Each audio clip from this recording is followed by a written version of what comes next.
everyone, I'm Gina R, and I'm back with my Dansco Washington Quarter album.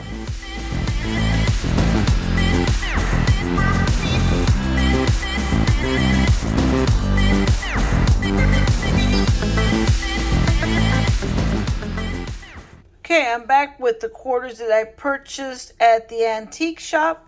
If you remember, I got a bag of 55 silver quarters. Hopefully I'll find something to fill in the missing slots. Plus, I did pick up some BU quarters to put into the clad section. So let me get started. I'm going to crack these cases open, fill in the slots, and then I'll come back and show you what I got.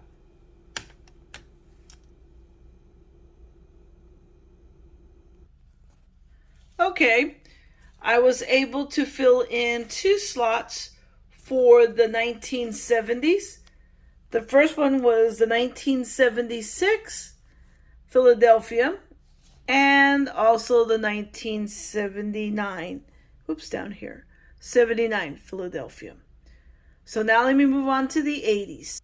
Okay, I filled in the slots for the 80s. The first one was a 1980 Philadelphia. Then it was the 1981 Philadelphia. Then down here at the bottom, I filled in the 1987 Philadelphia slot. And on the next page, at the very, very top, I was able to fill in the 1988 D. So now, let me go on to the 1990s. Okay, on this page, I was able to fill the 1990 P, and on the next page, I was able to fill in the 95, and it's up here on top, as you can zoom in, the 95 P and D.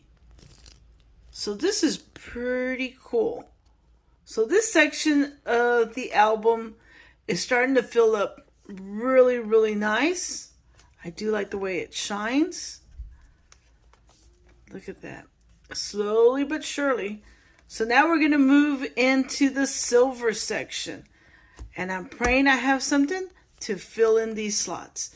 So let me sort out the quarters and I'll be right back.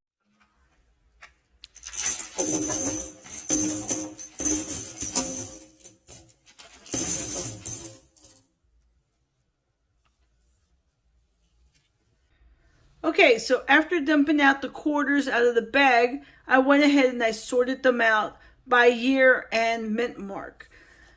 I have an index card where I keep track of what I'm missing. Let me see if I can focus it. Maybe if I zoom in, that usually helps. So these are the years that I'm missing and the mint marks. I have 75 out of the 83 silver that are in the album. And unfortunately, I was not able to find any of them. These are hard to find years, but I'm going to continue to try. Now, what I did find after sorting them out is the oldest quarter that was found was this one right here.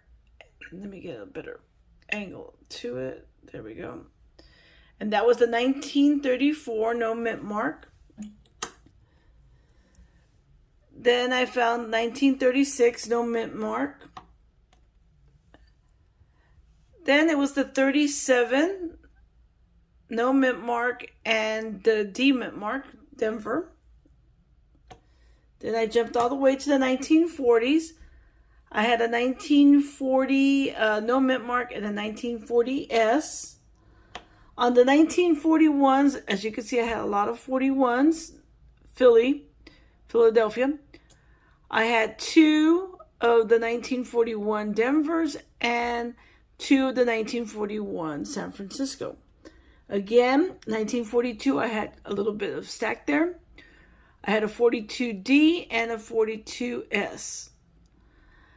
Then I go to 1943, and I had a good amount of Philadelphia and Denver, and a few of the San Francisco mints. Then I went all the way to 1944. And this is a San Francisco mint. And by the way, if you're wondering, you can find the mints down here at the bottom. Next were the 1945s. I had a no mint mark and an S mint mark. Then 1946, I had 2 of those with no mint mark and 1 with a Denver mint mark.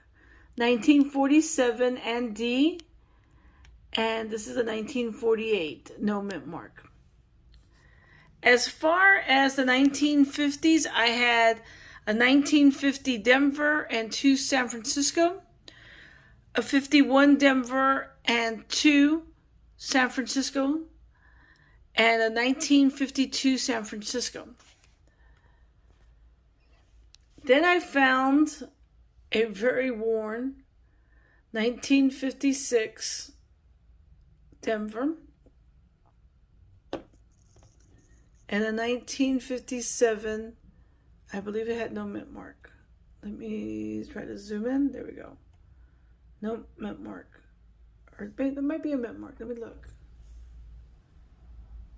No, there is no mint mark.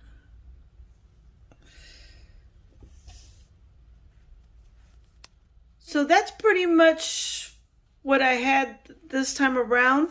I'm glad I'm able to fill in slots. I mean, I got the clad slots done. And I do like the holders that they were in. I'm probably going to recycle them and use them for something else. Maybe my West Point quarters. I'm not sure yet.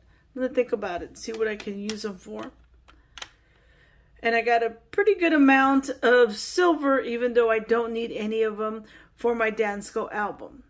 I want to thank you for watching. And until next time, happy hunting, happy collecting.